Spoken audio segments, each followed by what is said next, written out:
Fala, seus mal diagramados, a política, segundo a direita, transita entre o extermínio e a harmonização facial dos problemas da nossa sociedade. Como para eles a ciência é uma invenção satânica dos homens contra Deus, não existem causas mais profundas para as questões sociais. Tudo se resolve apenas com fé, disfarce ou extermínio. Nada reflete mais essa limitação cognitiva do que o modo como eles tradicionalmente tentam resolver a situação dos moradores de rua. Por isso que os gregos diziam que teoria significa aquele que vê. A gente só vê o que tem cognição para ver. Eu não tenho como discutir com a deputada, porque a sua visão de mundo, a sua percepção como cosmovisão, só lhe permite enxergar o que a senhora já tem escrito na sua cognição. Dias atrás, a Câmara Municipal de Londrina aprovou 2 projetos de lei que visam se livrar dos moradores de rua da cidade. Ambos são de autoria da vereadora bolsonarista Jessicão, opressora do PP. Em um, se propõe a internação involuntária e no outro se proíbe a ocupação por qualquer pessoa para fins de moradia e quaisquer atividades habituais nos logradouros públicos situados no município de Londrina. Também tivemos Romeu Zema, esse australopithecus que come pãozinho de queijo com cafezinho, comparando moradores de rua com carros abandonados nas ruas e que por isso devem ser guinchados. Se alguém deixa o carro estacionado num lugar proibido, o carro não é guinchado? Agora vai ficar alguém na porta de um comerciante que paga imposto, que gera emprego, fazendo ali sujeira, atrapalhando, ameaçando o cliente, e ninguém pode fazer nada? Espaço público é para todos utilizarem. Na minha opinião, nós tínhamos de ter aqui uma lei o seguinte: é proibido dormir em via pública. Esse tipo de declaração só é possível em um país no qual direitos civis são letra morta. Herdamos o peso da escravidão, que negava a condição humana ao escravizado, herdamos a grande propriedade rural, fechada à ação da lei e à noção de bem público. E temos ainda um Estado comprometido com o poder privado. Ao comparar humanos com carros abandonados, Zema é mais um na longa linhagem de políticos que encaram a população como uma massa inerte que deve ser manejada assim como se faz com gado ou com meros objetos. Mas, como já disse Luiz Antônio Simas, isso não é mero acidente, e sim o nosso projeto como nação. Brasil institucional, o Estado-nação, é um projeto de exclusão. Sim. É um projeto fundamentado na aniquilação dos saberes que não são brancos, 4 séculos de escravidão, genocídio dos povos originários, concentrador de renda, concentrador de riqueza. O Brasil é isso. Tivemos mais de um século atrás as reformas do prefeito Pereira Passos no Rio de Janeiro, que queria dar ao Brasil características tidas como mais modernas. O prefeito se inspirou em Paris para fazer as reformas urbanísticas no Rio, construindo praças, ampliando ruas e criando estruturas de saneamento básico. Como não poderia deixar de ser, isso teve um forte impacto negativo sobre os pobres, que foram expulsos do centro e perderam suas moradias, sendo forçados a viver em morros ou áreas bem afastadas. Mais recentemente, eu estou dizendo durante a ditadura militar, o governo realizou remoções em massa de favela para áreas periféricas, com o objetivo de limpar as cidades e esconder a pobreza. Milhares de famílias foram forçadas a deixar suas casas sem apoio adequado, agravando a desigualdade urbana. Exemplos dessas remoções incluem a favela do Esqueleto, no Rio de Janeiro, deslocada para a construção da UERJ, e a Praia do Pinto, também no Rio, que resultou na realocação dos moradores para lugares como a Cidade de Deus e a Vila Kennedy. Na década de 80, a tensão social ficou mais escancarada no pós-ditadura. A grave crise econômica no Brasil gerou uma onda de saques, reflexo da pobreza extrema e da escassez de alimentos. Estavam se tornando corriqueiros a invasão de mercados e armazéns em busca de alimentos básicos. Um episódio de grande destaque foi o saque ao armazém Guanabara, também no Rio, em 1984, quando a população, diante da falta de produtos e da disparada da inflação, tomou as ruas em busca de alimentos. A situação era tão grave que até a Igreja Católica, em 85, fez uma campanha contra a fome com o slogan "Pão para quem tem fome". O direitista médio não tem ideia do buraco que o Brasil já esteve e fica com esse papinho de comer cachorro, Venezuela. Meu amigo, superamos essa fase décadas atrás. E não foi com a ajuda do seu mito. Um filme que retrata à perfeição o espírito da época é Pichote, A Lei do Mais Fraco, de Hector Babenco. E não ache que aquilo era um caso isolado para os brasileiros na época. Não é do nada que o Mano Brown canta em Negro Drama. Na época dos barracos de Paula na Pedreira, onde vocês estavam? O que vocês fizeram por mim? E não pensem que esse projeto de extermínio era apenas estatal. Ele foi e continua a ser privado. Nos anos 80, os esquadrões da morte no Brasil se tornaram cada vez mais ativos, especialmente nas grandes cidades, com o objetivo de eliminar aqueles considerados indesejáveis, como jovens das periferias e meninos de rua. Um dos exemplos mais notórios foi a atuação da escuderia Lecoq, um esquadrão da morte que operava no Rio de Janeiro e foi responsável pela execução de centenas de jovens, frequentemente acusados de estarem envolvidos com a criminalidade, mas muitas vezes sendo vítimas de uma repressão violenta e indiscriminada. Esses grupos não apenas exterminaram meninos de rua, mas também aterrorizavam as comunidades, muitas vezes com o apoio ou conivência de forças policiais e bicheiros. O pobre no Brasil é uma coisa, no máximo um animal falante, tá? Que é passível de manejo ou de transporte involuntário. E se está atrapalhando o empreendimento imobiliário, então, pior ainda. Jessicão opressora e Zema são apenas a última manifestação dessa tradição brasileira. E não serão os últimos, tá? Pode-se dizer que tudo isso é sustentado por uma ideologia difusa em torno da figura do vagabundo. Antes, seria o brasileiro sem carteira assinada e que não vive no mundo do trabalho formal.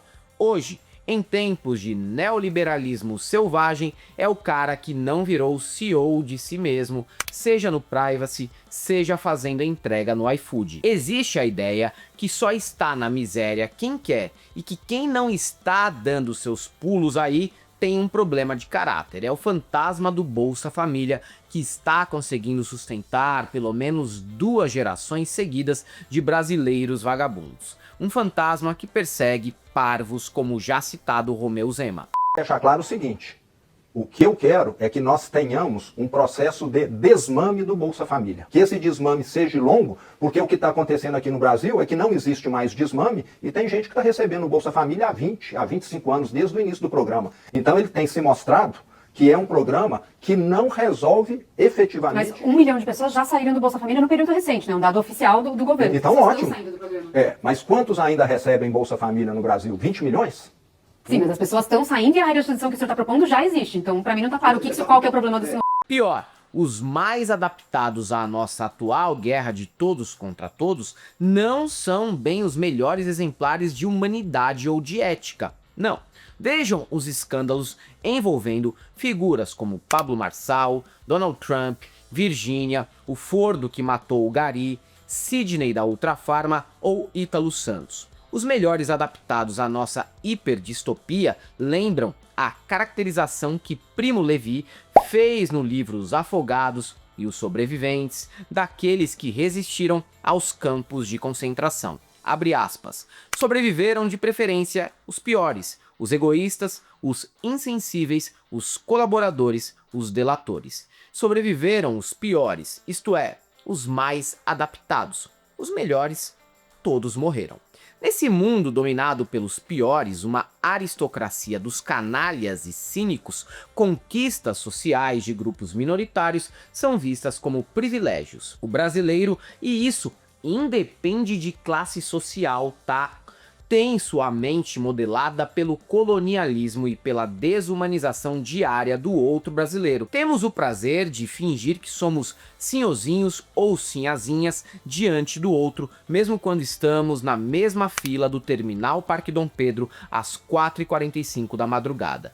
Muito disso piorou em função do crescimento de duas ideologias coloniais e idiotizantes do brasileiro médio: o olavismo e as igrejas neopentecostais. Percebam que os atuais brasileiros que apoiam as sanções de Donald Trump são seguidores de uma dessas duas ideologias, sendo que ambas são como um vírus inoculado no organismo brasileiro pelos estadunidenses. Já falamos aqui.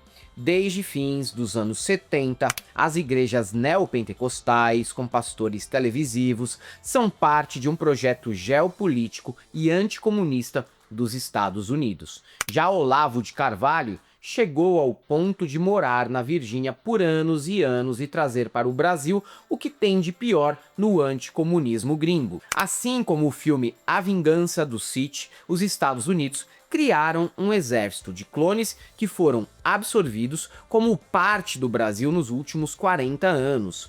E eu tô falando, claro, de crentes e dessa direita de internet.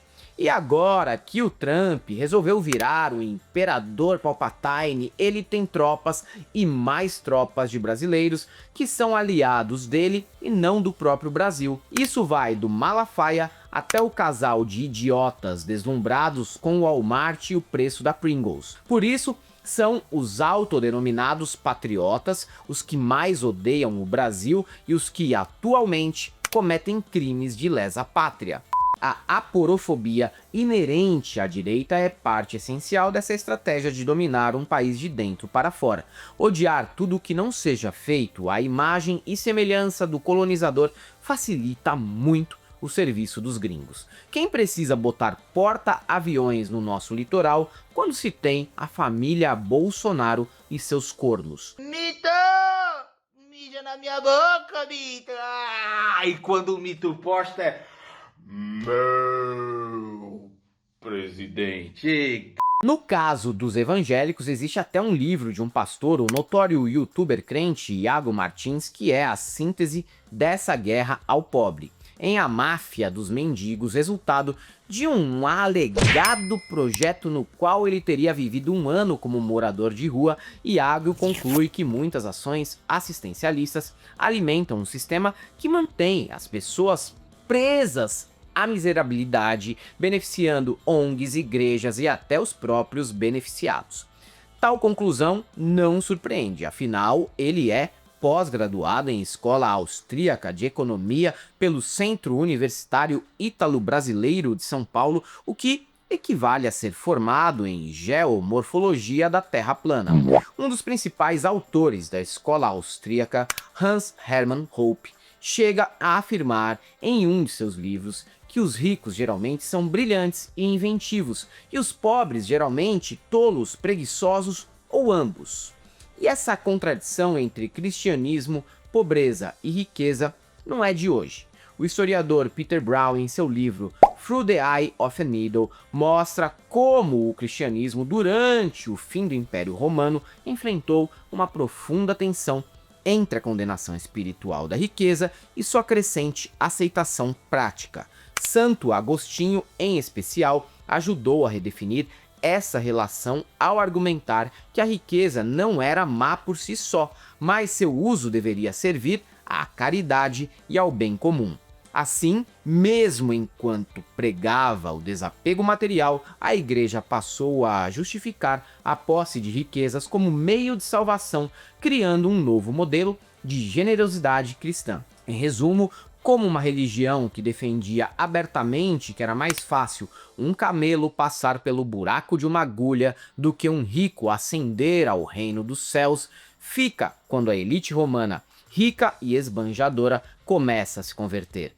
E isso faz 2000 anos e eles ainda no mesmo impasse. E chegamos à era dos pastores bilionários no Brasil. Como falei no início, a direita ou esconde, ou maquia, ou extermina os indesejáveis. Agora mesmo, Trump e outros políticos em Washington tentam limpar as cidades com políticas higienistas, expulsando moradores de rua, cortando o assistencialismo social e tratando pobreza como crime, o que me lembra o filme The Florida Project, que expõe exatamente o que essas ações tentam esconder. O filme não mostra a miséria como espetáculo, mas como rotina. Crianças crescendo à sombra da Disney, vivendo em motéis baratos, ignoradas pelo sistema. Para a direita, tão orgulhosa de ser pragmática e anti-intelectual, a vida é como o Instagram do Tirulipa ou a vida do pastor de calcinha. Se prega cristianismo, fidelidade e amor. E de madrugada ou no Zap Zap se pratica o contrário. Se a pracinha tá bonita, os negócios estão rolando, e se meu rio está cheio de versículo bíblico, bem, foda-se a realidade, não é mesmo? É isso aí, galera. Pra quem gosta do nosso canal, nós temos o Apoia, seja membro, Pix e Conta Jurídica, caso vocês queiram e possam fazer uma colaboração para que a gente continue por aqui produzindo conteúdo para vocês. Além do YouTube, estamos presentes também em todas as redes sociais. Temos nossas camisetas personalizadas no site da El Cabriton e o nosso curso no ICL, o Instituto Conhecimento Liberta. E para todos aqueles que acreditam que é por acaso o que o Romeu Zema ou a Jessicão Opressora falam, só temos uma coisa para te dizer: não passarão.